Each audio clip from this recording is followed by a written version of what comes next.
Welcome. Today is your 7th session in this Apprenticing Jesus small group study, The Journey to Transformation. Today, we'll look at the chapter that you just read this week, which is chapter 6, Forgiveness, the Foundation of Freedom. This consideration has the potential to make a huge difference in your life.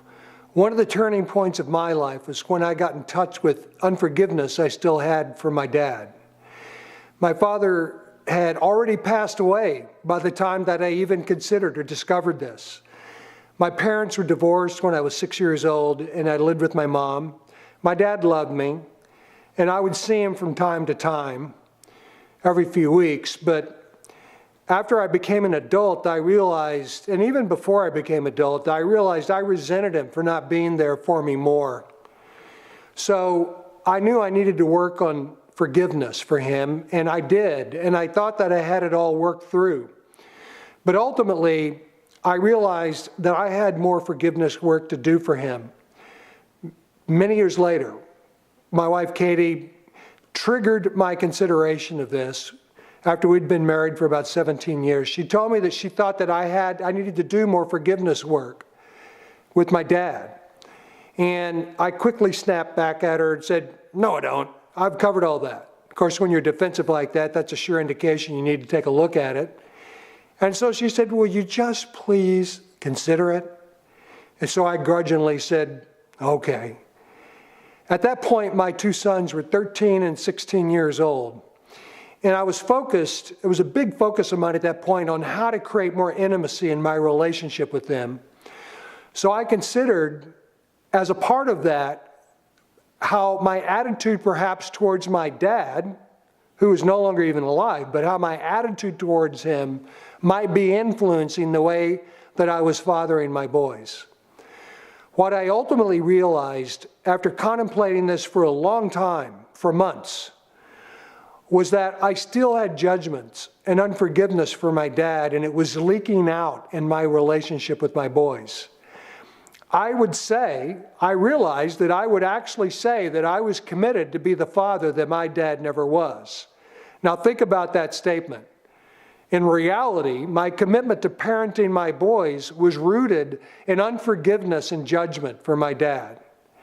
So I started to realize how that attitude played into my interactions with my boys, and it was leading me to be overly directive, patriarchal, and controlling as a parent, all because of fear of failure.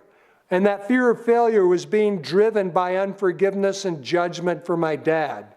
It was a huge influence in how I was being with my sons. I was unwilling to talk to them about my struggles. I was unconsciously afraid of them judging me the way that I judged my dad. I mean, I didn't think about it consciously, but that was a fear.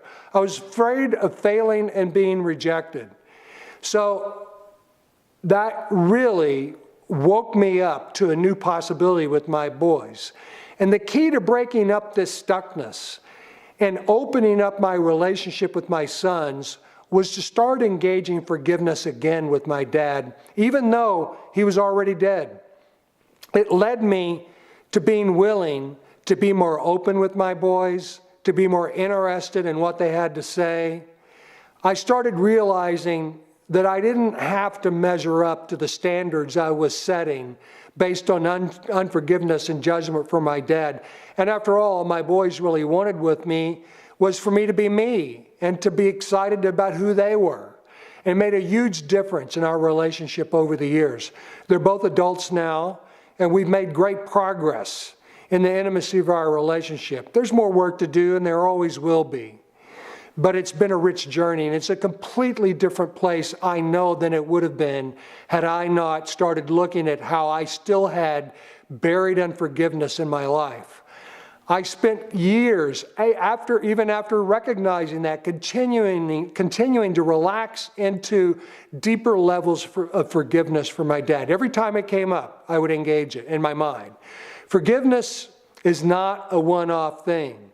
You forgive every time the hurt or disappointment or betrayal caused by another comes to mind, which is essentially what Jesus tells us. Every time, if it's for the rest of your life, every time you engage it. In my experience of working with people through the years that I've been doing trainings and workshops, I found that often they have hurt and disappointment that they've never processed, that's still buried in their unconscious.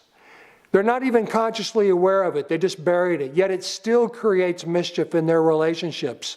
So they start contemplating where they are holding unforgiveness potentially in silence and solitude, just allowing themselves to be open to that as a possibility. Some of these awarenesses start bubbling up to the surface of their awareness. Nothing creates stuckness more than unforgiveness and judgment. Nothing. You have an opportunity to revisit these considerations in your own life afresh now. Ponder them. Contemplate them. Who have you not forgiven in your life? Or who do you have more forgiveness that you need to extend to? Who do you think in your life doesn't deserve forgiveness from you? Those are the people that you need to work on in terms of forgiveness. And if you don't, it'll just work its way out in creating stuckness and less than what you desire in the current relationships you have now.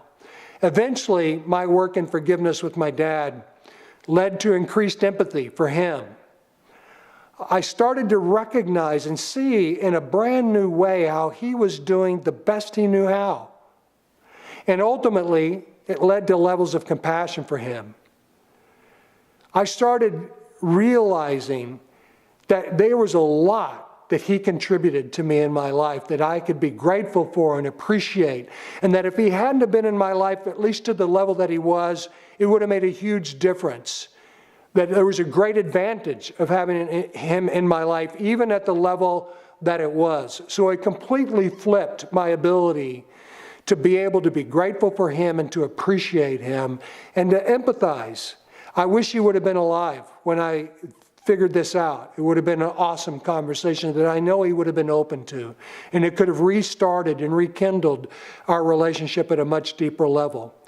But even though I didn't have a chance to do that because he had passed away before that, still I get the benefit of that new awareness and tenderness of heart that generated to help me in the current relationships that I have in my life. It is truly transformational to engage forgiveness.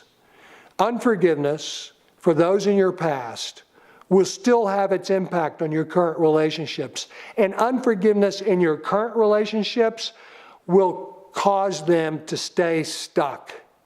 Really think about this. It can destroy relationships if you don't address it. Read through this chapter again if you need to. Dive into the daily practices this week. Think about Martin Luther King's example. Changed history, his willingness to engage forgiveness for people who declared themselves to be his enemy. Allow yourself to look at this in your own life and to be stirred by it. Be willing to reach out to create fresh openings where you see there's work to be done. This coming week, you're going to read chapter 7. Which is titled Peace and Gratitude. And this is a perfect follow-up to this past week's chapter on forgiveness. How many people do you know that could use more peace? How much more peace could you use? Think about it. We're going to dive into how to create peace and enjoy gratitude this week. And the daily disciplines for this week are especially enjoyable. They're a bit different than the previous weeks, so enjoy them.